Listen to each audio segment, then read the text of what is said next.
ลำตัวนี้มันออกแล้วพี่น้องเอ้ยแม้แต่เฮาสิไปตัดตัวอยู่เทิงแมงด้วงกับบ่ได้บ่มีขึ้นนี่เฮากะไปเยื่องห้วยตัวนี้แหละนี่นี่อันนี้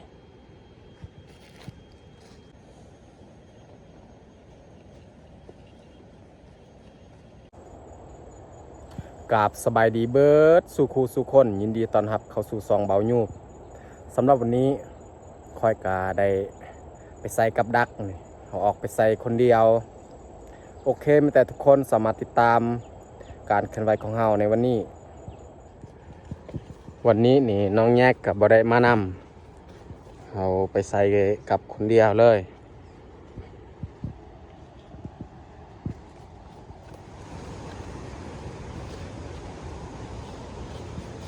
หัวย่างตอนนี้ก็ใกล้หอดห้วยแล้ว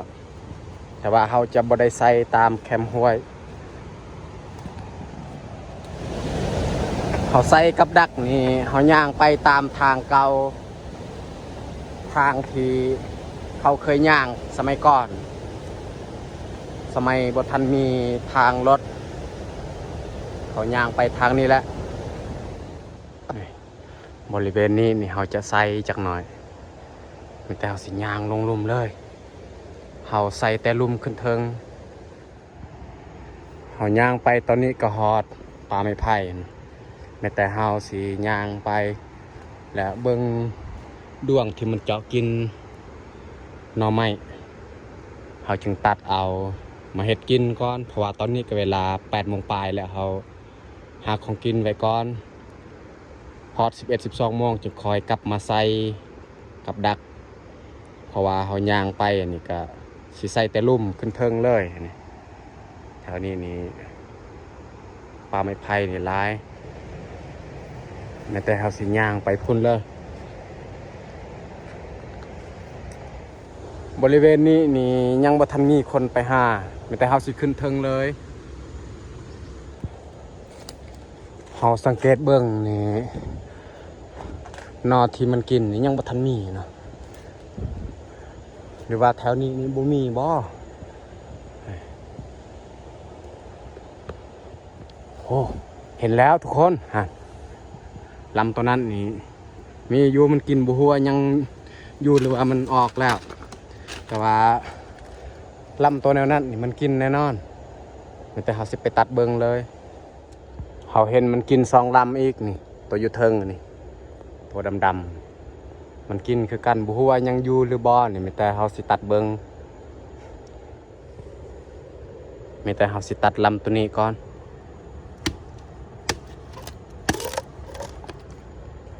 โอ้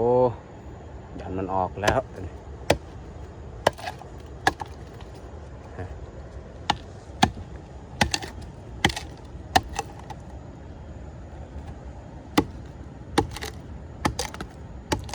โอ้ออกแล้วเป็น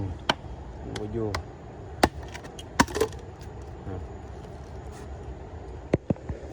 ลำตัวนี้มันออกแล้วพี่น้องเอ้ยแม้แต่เฮาสิไปตัดตัวอยู่เทิงขยานตัวนั้นมันออกคือกันเพราะว่ามันกินดนแล้วเขาตัดลำที่2กับบุมีคือกันแม้แต่เฮาสิย่างต่อยไปหาตัวใหม่มันออกแล้วตอนนี้เขาก็ได้ย่างกับเมื่อหอดทางแล้วเพราะว่าเขาขึ้นเทิงนี่เขาไปหาแมงด้วงกับบ่ได้บ่มีตัวมันกินบ่มีเขาก็เลยย่างลงอีกมีแต่สิย่างต่อเลยไม้ไผ่นี่ร้ายแต่ว่านอกตัวแมงด้วงกินบ่มีมีแต่เขาสิย่างลงลุ่มเลยฮอดจุดที่เขาจะใส่กับดักนี่ถึงว่าบ่มีแมงด้วงกับยาเขาใส่เลยกำแจวเอาและมึนพอบ่ได้เห็นแล้วทุกคนไม่แต่เขาสิลงไปตัดเลยและตอนเขาตัดนี่จะบ่ได้ถ่ายเพราะว่ามันยากเขาไปคนเดียวแต่เขาสิเอามาพาให้ทุกคนเบิ่งอยู่ทางนี่แหละเขา เขาพากระบังเขาตัดเอาเป็นปองเป็นปองโอ้ยทุกคนเอ้ยลำตัวนั้นก็บ่มีคือกันโอ้สงสัยบ่ได้แล้วมื้อนี้ปกตินี่เฮาตัดเบิ่งนี่มีตัวนี้พัดบ่มีแต่เฮาสิลองหาตัวใหม่อีกเฮาย่างไปก็ใกล้พอสมควรเฮามาเห็นอันนี้ลำตัวนี้คือสิแม่นยังมันยังอยู่แต่เฮาสิลองตัดเลยแต่ลุ่มนี้อาจจะบ่มีแต่เฮาสิลองตัดถ้ามันอยู่ก็อยู่เบื้องปลาย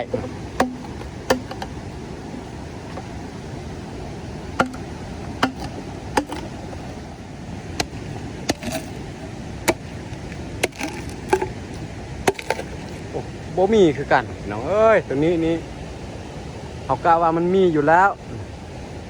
ตัวนี้นี่ยั่งมันอยู่แต่ว่าเขายันแต่ตัวน้อยๆเขาเห็นหอยตัวมันขึ้นมันกินตัวนี้ก็บ่ใหญ่บางทีเขาบ่เอาก็มีโอ้เขาว่ามันยังอยู่สุดท้ายมันก็ออกคือกันนี่เบื้องป้ายนี่แหละมันออกโอ้สิบ่ได้กินข้าวแล้วนี่มีแต่เฮาสิลงไปเฮ็ดกินอยู่ห้วยเลยเขาปะเครื่องเลยจึงคอยออกไปหาแมงด้วงตอนนี้ก็เวลา 11 โมงปลายแล้วแต่เขายังบ่ทันได้ดวงนี่แหละบอนนี้เฮาสิปะเครื่องแล้วก็จึงคอยออกไปหาตัดแมงด้วงตอนเฮาไปตัดแมนเฮาจะบ่ได้ถ่ายเพราะว่ามันยากนี่เขาไปทางนี้นี่มันยากตอนนี้เขากลับแต่ไปตัดหาแมงดวงแล้วเนาะนี่ไม่แต่เขามาเบิ้งแมงดวงที่เขาได้นี่แหละในกระบัง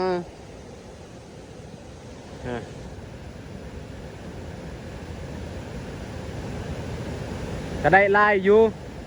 ไม่แต่เขาซีเมื่อเลยใส่กับแล้วจึงคอยเฮ็ดกินเขาได้ของกินแล้วเขาตัดกระบังสั้นเพื่อสบายเขายัดใส่กระทงแต่เขาสิยัดใส่แล้วก็ยางเมื่อเลยเมื่อใส่กับดักกลางคืนนี่เขาก็ไปเยื่องห้วยตัวนี้แหละนี่น้ำนี่ยังลายอยู่เขาข้ามก็ค่อนข้างยากเขาย่างไปฮอดพุ่นอยู่เทิงหันจึงขึ้นไปหาทางอยู่เทิงหันแล้วก็ใส่ตามทางตัวเขาย่างเมื่อกี้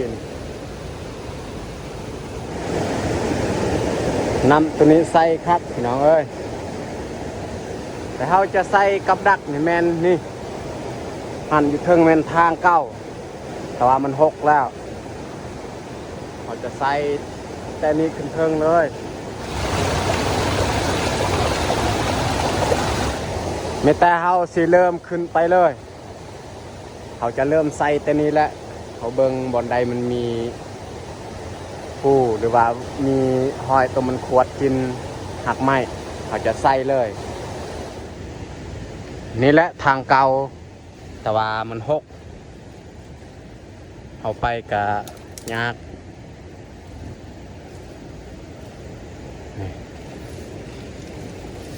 เขาจะใส่ตามนี้แหละ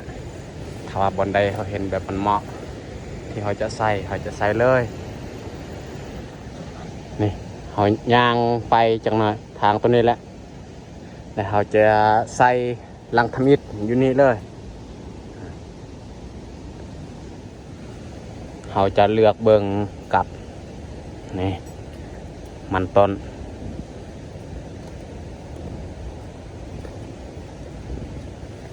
กับนี่รวมทั้งหมดนี่19 ลังไม่แต่เขาสิเอาออกเลยลังตัวนี้แหละเขาสิใส่ไม่แต่เขาสิปาดเลยปาดมันต้น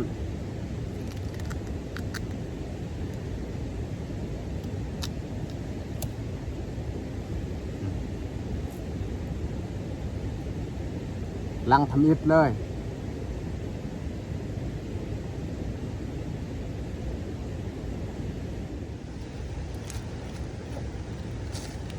เ เขาขุดไว้บอนที่เขาจะ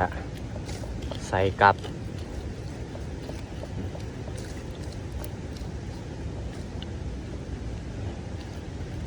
สำนี้ก็ถือว่าได้แล้วเราจะเริ่มห่างเลยนี่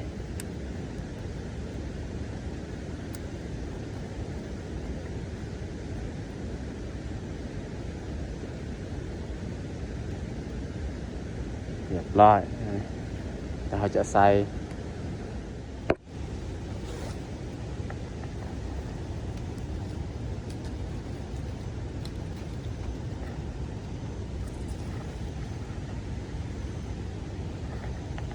สำเร็จเอาใส่มันแต่เอาสีใส่ลังต่อไปอีกเอายัดพื้นอีกมันต้นกับเอาไปต่ออีก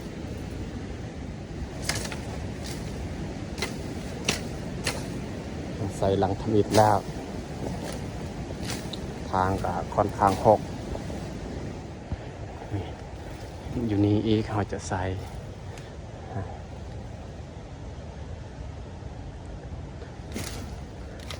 อยู่นี่เลย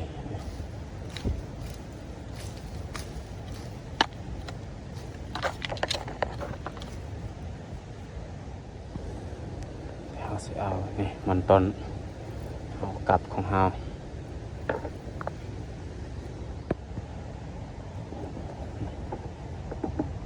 อันนี้ก็คือลังที่3แล้วที่เขาใส่เรียบร้อยแต่เขาสีใส่ลังต่อไปอีกแถวนี้แหละใส่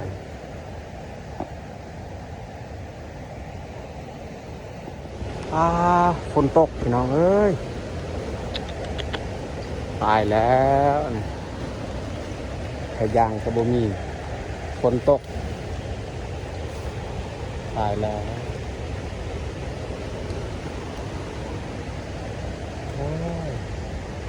เอาใส่กับไปยังวัดทันเบิดฝนตกก่อนมันก็เท่าสียางเมื่อเลยเอายางเมื่อใส่ตามหันแล้วโอ้ยฝนเลยไม่แต่เฮาสิบทายเลยตอนเฮาใส่จังนะวัดเฮาใส่แล้วก็เฮากลับจึงคอยทายตอนนี้นี่เฮาใส่กลับกับใกล้ครึ่งแล้ว10 ปลายลังแล้วใส่ยังอีก5 ลังแต่เฮาสิไปใส่ห้วยอยู่หันอีกห้วยน้อยอีกหันเพราะว่าตอนนี้ฝนก็เซาตกแล้วตอนนี้เฮาก็ยังออกแต่ห้วยแล้วเฮาใส่กับดักก็เบิดแล้วนะแม้แต่เฮาสิไปตัดกระบังเฮาเอามาบ้าน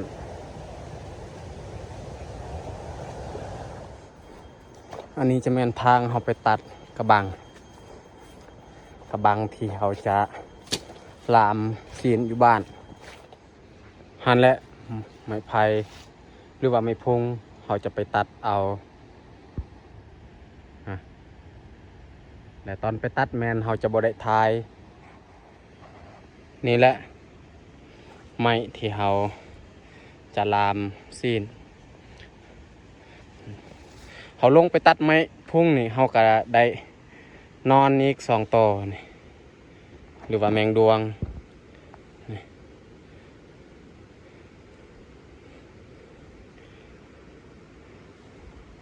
แต่เฮาสิยัดใส่บอลเดียวเลยเขาก็ถือไว้ซื้อฝนตกบ่ได้กินข้าวสั่นนี่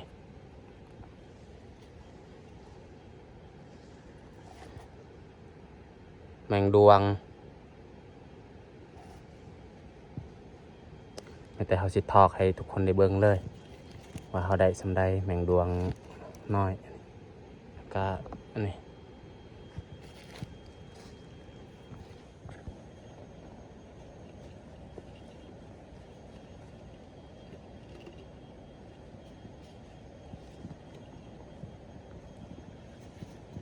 นี่แหละผลงานที่เฮาหาได้ในวันนี้ทั้งเฮาใส่ กับถ้าเฮาไปหาแม้แต่แมงด้วงนี่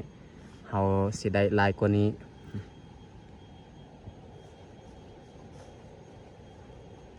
ก็ได้อยู่แม้แต่เฮาสิยัดใส่แล้วก็เมื่อเลยเพราะว่าฝนตกอันนี้เฮาบ่ได้กินข้าวเลยข้าวก็จำเป็นต้องได้เอาเมื่อเฮ็ดกินบ่ได้เพราะว่ากาไฟมันเปียกเบิดแล้วเฮายัดใส่เรียบร้อยกับดวงตัวใหญ่อีก2ตัวแต่เฮาสิเอาเมื่อเดี๋ยวนี้นี่ดวงอันนี้ก็สิวิทย์ฤดูมันถ้าว่าหน่อไม้นี่มันแก่มันบ่กินมันออกแต่เฮาสิเอาเมื่อเลย